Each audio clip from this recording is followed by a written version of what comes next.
naudlot na pagpapatupad ng yung pagbabawal ng mga e-trike at e-bike sa mga pangunahing lansangan. Mamaya alamin natin ano nga ba yung mga aasahan pag oras na ipinatupad na yung pagbabawal dito sa mga sasakyan na ito na lubhang delikado sa mga lansangan ayon sa mga eksperto.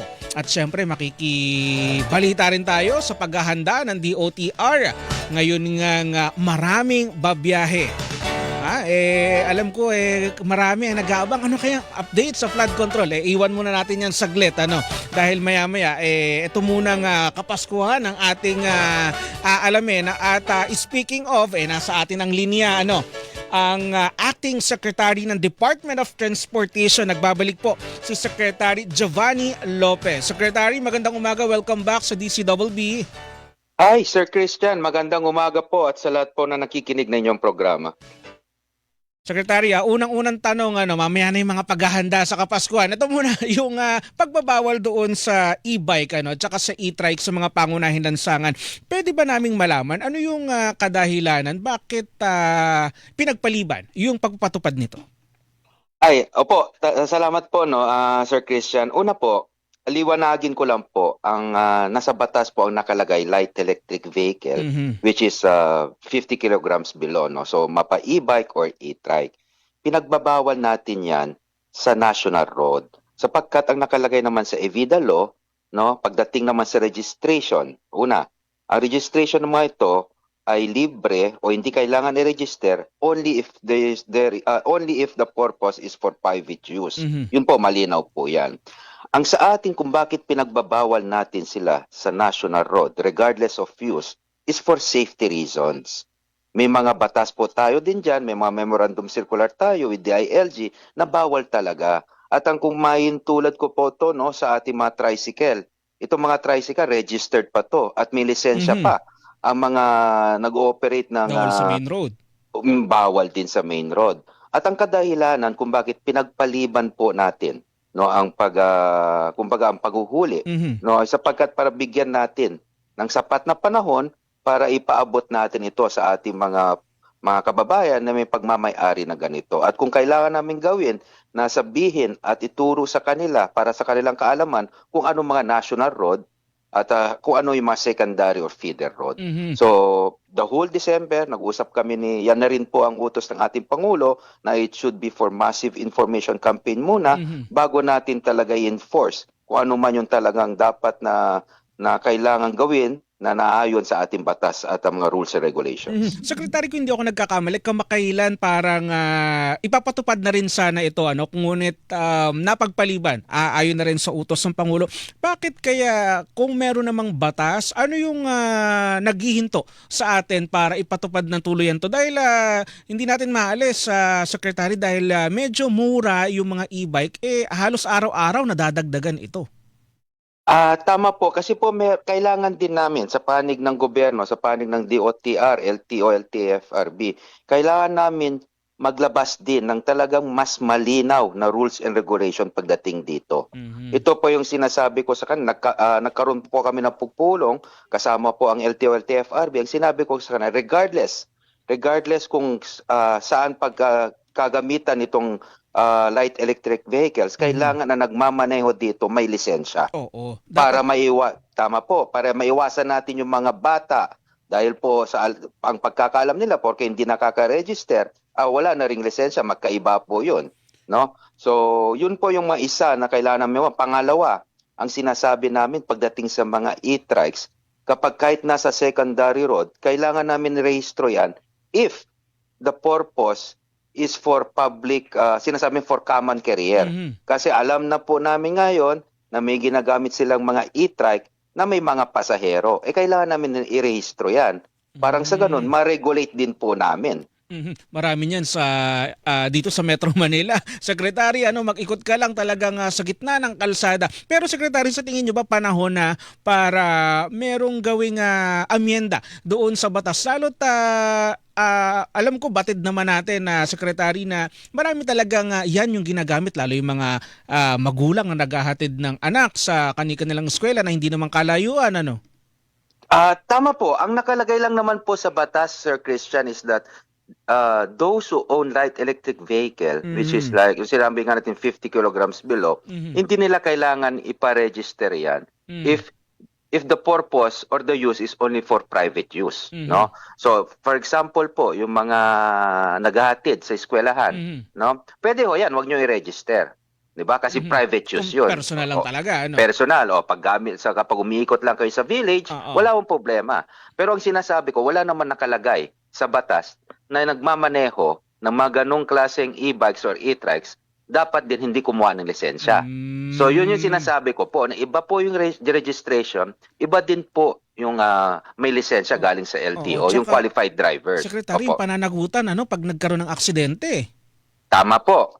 Tama po. So regardless of the use naman, whether private or public, ay bawal po kayo sa national road. Hindi na natin Hmm. pag-uusapan yung Mhm. purpose ng Tama. paggamit nyo. Yun naman po yung kailangan namin liwanagin lang po at magbigay talaga ng one clear policy para na rin po sa kaalaman ng lahat. Ayun. So January, tuloy na talaga ang mapapatupad Opo, nito. opo, opo. Oo. Kasi may marami nang hindi pa rin talaga naiintindihan na sinasabi na, "Nako, anti-poor naman 'yan." Eh wala, kung may pambili lang kami ng sasakyan, bibili kami ng four wheels. Ay ano po 'yun, hindi po siya anti-poor. As a matter of fact, kapag iisipin po nila, ang ginagawa po natin ay para din sa kanilang proteksyon at Mhm. kaligtasan. Ayun, exactly. Pero Secretary, na pag-uusapan nyo rin ba na yung regulasyon naman doon sa mga nagbebenta ng e-trike ano? Dahil maraming dekalidad na e-trike, e-bike pero hindi natin maaalis, Secretary, merong mga talagang sobrang mura at hindi naman talaga ligtas gamitin. Na tinitignan din ba natin to, Secretary? Tama po, 'yan po yung magiging rason kung bakit mas lalo na kapag yung e-trike, no, na gagamitin parang they will be considered as a public utility, gagawin pang pasahero, yun po yung purpose ng registration para Mhm. makita din natin yung roadworthiness ng sasakyan. Ayun. Teka, Opo. speaking of electric vehicle, Secretary, may nagtanong na rin dito. Ano? Speaking of electric vehicle daw, ay yung pagpapalawig daw ba doon sa, di ba exempted sa coding, yung mga electric vehicle? Tama po. The Hanggang kailan niya hybrid daw ulit and ito?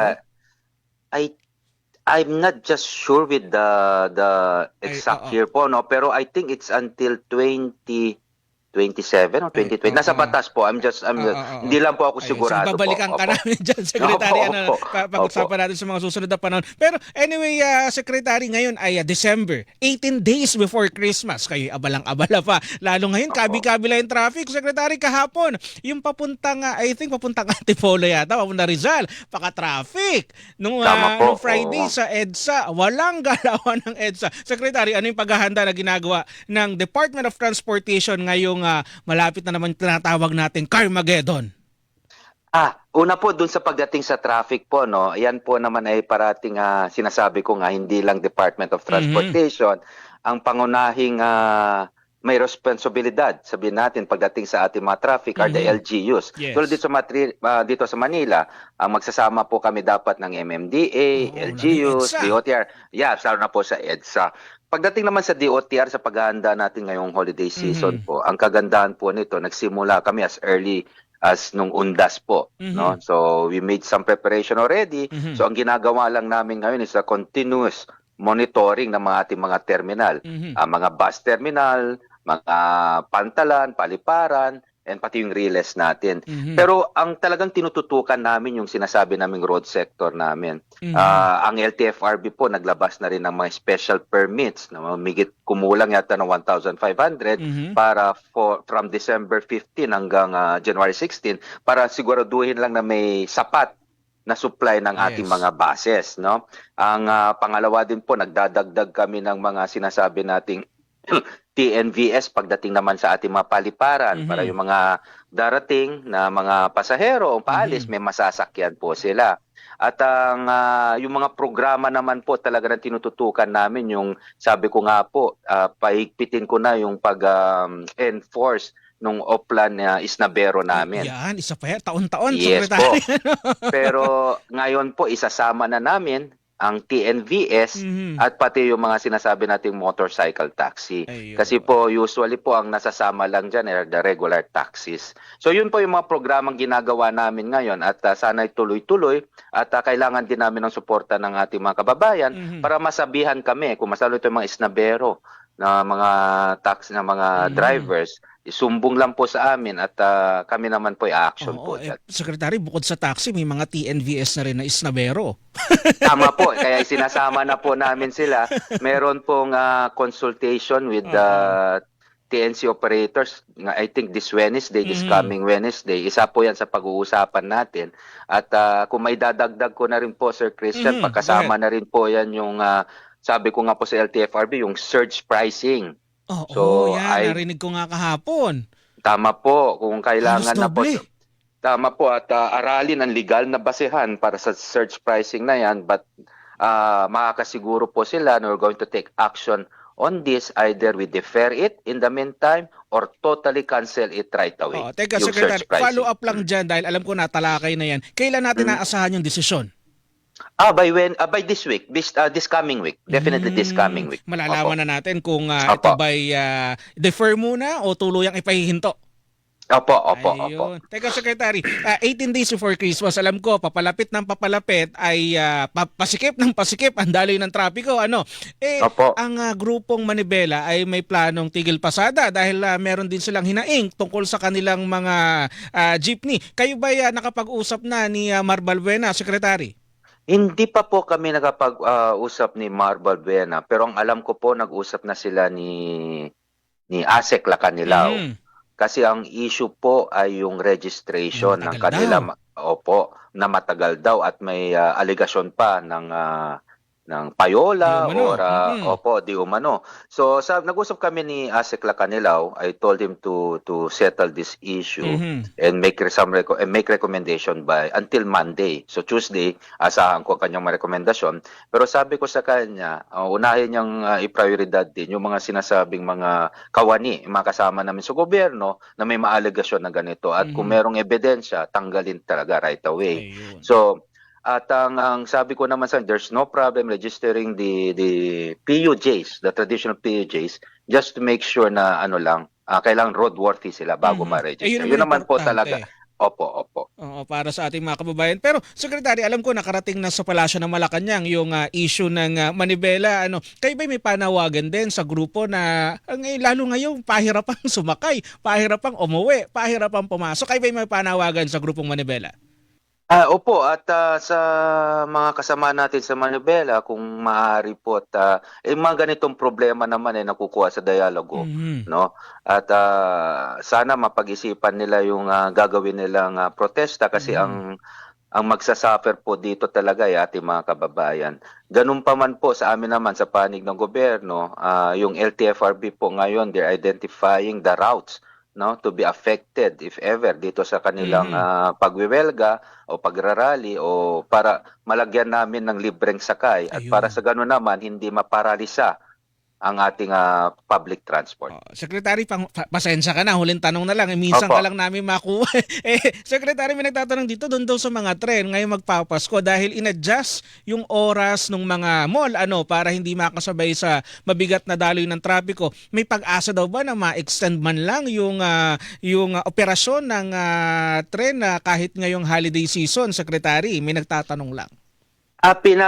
This week din po, no, hopefully we can come up with a decision on that. Kasi po, sana maintindihan din natin ng ating kababayan, ang kapalit po kasi nito usually is the safety issue. Maintenance, No, o maintenance. Either kasi kapag i-extend pa namin na-extend, tapos hindi naman magbabago yung opening ng ating rail lines, tapos kumbaga we're going to extend yung closing ng rail lines, baka po may issue sa safety at saka sa mariles natin. Yun lang po yung tinitingnan namin. Kung pwede naman po, kung wala namang issue, syempre po, kami masayang gagawin po namin doon. Pero kapag ang kapalit naman dito ay kaligtasan ng ating mga pasahero o pati na rin yung mga bagon, baka mas mapasama pa po. Ayun, tama nga naman. Hindi porket tigil operasyon, walang ginagawa. Dahil alam ko, maintenance gabi, Secretary, di ba? Pag nadadaan ako, may Tama mga po. nagkukumpuni . Tama po at yan ay usually from the time na tapos na po yung revenue operations namin, isa-isa na pong bumababa ang ating bagon doon sa depot para again Mhm. for preventive maintenance, for check-up, para kinaumagahan magagamit na naman po sila. Ayun, maraming salamat, Secretary. Meron ba kayong gustong ihabol na hindi namin naitanong? Baka meron gusto kayong ipaabot sa ating mga kababayan. Ano lang po, more of this to expect this week. Yung sinasabi naming desisyon natin sa ating surge pricing, alam ko pong importante yan sa ating mga pasahero, mas lalo na po ngayong holiday season. At saka po yung pagpapaigting po namin ng ating Oplan Isnabero. At pagdating naman po sa paliparan po, no, sa masusunod na araw, may lulunsan na po natin yung sinasabi nating e-gates. No? Uy, pero sinimulan na yan, Secretary, sa Terminal 1. Tama po, ngayon Terminal 3, may e-gates na rin po. Yun po yung lulunsad natin. Upang sa ganun naman, alam natin, mas lalo ngayon, I think the holidays ngayon, mas madaming pasahero Yung pila na naman. ang babiyahe. At para kahit papaano, yung pila na usually pagdating sa immigration, Oo. sa mga check-in, ay mabawasan naman Oo, po. pero Secretary, mukhang yung sa check-in, immigration na bawasan, pero yung pila ng mga sasakyan yata yung problema naman dyan, doon sa departure Yes. at arrival, ano? Tama po, May kaya po viral na picture ako nakita ng isang araw eh. Kaya nga po, yun po yung isang rason kung bakit. Una po, naglabas tayo ng karagdagang authority or provisional authority pagdating sa ating mga TNVS dito sa airport. No? Ang isang kondisyon po niyan, basta airport lang sila, bawal silang kumuha ng ibang mga pasahero pagbalik sa airport. Basta diretso airport lang yan. Kasi alam po namin yung hirap ng traffic ngayon. Kaya po yun din po yung isang rason kung bakit ipagbabawal din natin ang mga cancellation pagdating sa mga TNVS.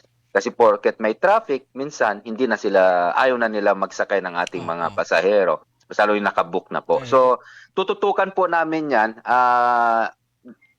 There was an inspection from LTFB last week on that. Nakita nila yung sitwasyon na madami nag-aantay. Minsan naman po mabilis. Yung mga iba naman po ay mabagal dahil po sa turnaround ng ating mga TNVS po. Ayun, sige, maraming salamat, Secretary. Magpahinga rin kayo, napakasipag niyo.